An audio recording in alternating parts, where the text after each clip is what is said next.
today's Fit Fast 5 are based on why the scales aren't that important. Now, I always say I stay away from the scales myself, but it's not for everyone. Some people still have to go on the scales. It might be once a week, once a fortnight, twice a week. Make sure it's regimented at the same time, same day, each week. That's the most important thing. So whether it's morning or Friday, Saturday or an evening, same circumstance to make sure that you are in a good mental state when you're doing it. So it doesn't have to be in the morning as long as it's the same time, same circumstance. Now, the reason why I stay off is because I've got better things to focus on, like the task at hand. Am I getting up in the morning for cardio? Am I getting, when I'm tired, getting off the sofa to go back and hit a session on the evening? Am I doing this? Am I doing that? These things I know 100% are going to get me there and be successful. As soon as I start falling on one or two or being slack on a few, the scales can actually blanket that and they can tell me something that's not happening. So they can tell me that good things are happening when they're actually not, when I'm slipping up. And eventually when the competition comes, it's going to be curtains and I'm going to ask myself why. The reason why is because I looked at the scales rather than what was more important. Now, number one, inconsistencies. Now, we all know it can be inconsistent, regardless whether you're doing it at the same time or whatever. It's just a reference. It can't be 100% bang on. We're talking about a scale that probably costs 20 quid. We're not talking about something like, university standard that costs tens of thousands of pounds. It's a basic reference that we use for a basic skill. And that's why I say it's not the most important thing, because obviously it would cost us a lot more. Obviously, it's a bioelectrical pulse that goes through the body and it's based on the speed from A to B. Yeah, so again, we're talking about, there's so many different factors that could influence that.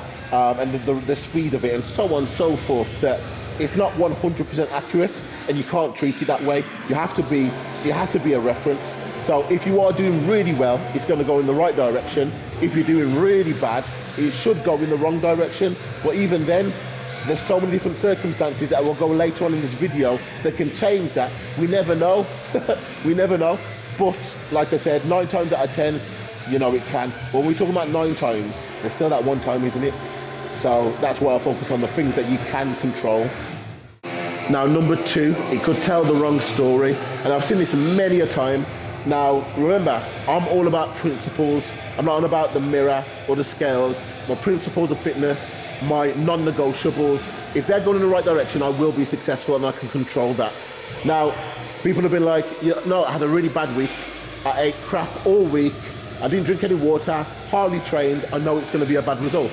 They jumped on the scale and it was a good result. Now, why was it a good result? It's because the metabolism increased. They had a higher amount of calories. Most people undereat because most people have eating disorders and have a bad relationship with food.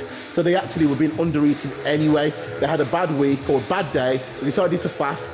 Then they decided to do this, then that. It's all a zigzag, which caused the metabolism to spike and burn more. This is all temporary stuff.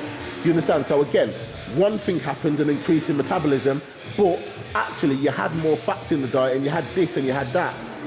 So you see the story is all over the place, isn't it? But on the scales, it said you did well. So this is a wrong thing. This is going to tell your mind that you can get away with things, which is terrible for long-term success. Number 3, it can become incredibly addictive. I've seen it. I've worked with thousands and thousands and thousands of people. They started jumping on the scales once a week. Now, this is what happens. It's a dopamine release.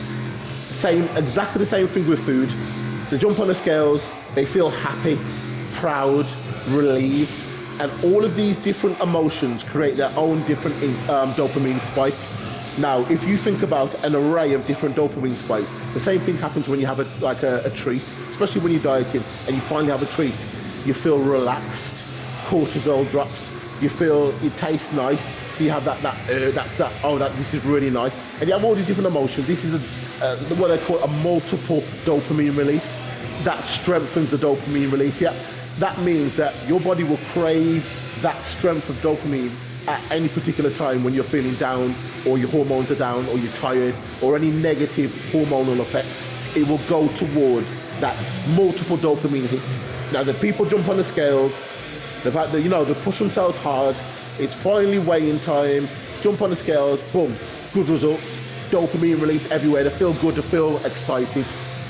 What happens next when they're feeling down or tired? they're going to jump on the scales and expect that dopamine release. If it doesn't happen, you go the opposite direction and it's a double anti-dopamine release. You feel terrible and then you're just in an even worse position. So like I said, it's one of those things, it comes addictive. People keep jumping on the scales for that pickup, and as you know, you can't always be picked up. Number 4, hormones. Now, this is really important because, as I said, I focus on principles, ethics, non-negotiables, because I can control that. No matter what, if I do them, I will end up in the right destination, no matter what. The things across the journey, they're not important to me. So scales, not important. Hormones play a huge fact.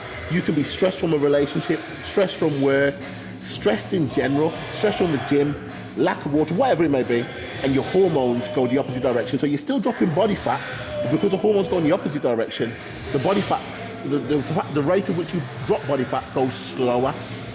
You might retain a little bit of water as well. Now, the scales won't tell the story because you're still going in the right direction in terms of the process in the body. We're doing everything right. The body's going in the right direction, but the scale's not going to tell you that because the hormones have had a negative effect from water and slow down the fat burning process temporarily. But you jump on the scales, it's like something's wrong, or what's the point? Hormones. And that itself is going to actually negatively affect your hormones as well. So whether it's time in a month, whether it's stress at work, whatever, they have that effect, and the scales can't pick up your hormones. So that's why it's so important. Things you cannot control, things you would not think of, like the layer of skin on your foot. Now, some people just have harder layers of skin. Remember, you're jumping on the scales, and that reading is going through the body. You know what I'm saying? So it has to go through. Things like bone density can also play a part as well, but like I said, you would never even think about that. Some people, UFC fighters, they go every single inch. There's no stone unturned. They are trimming down every last bit of hair. They are taking the skin off the bottom of their foot. They're doing everything they possibly can to gain that advantage on weigh-in day. And we wouldn't think about these things jumping on the scale, but they can affect negatively or positively the readings. So as I said, non-negotiables, the things you're doing right, the things you're doing wrong, the scales will not tell you that.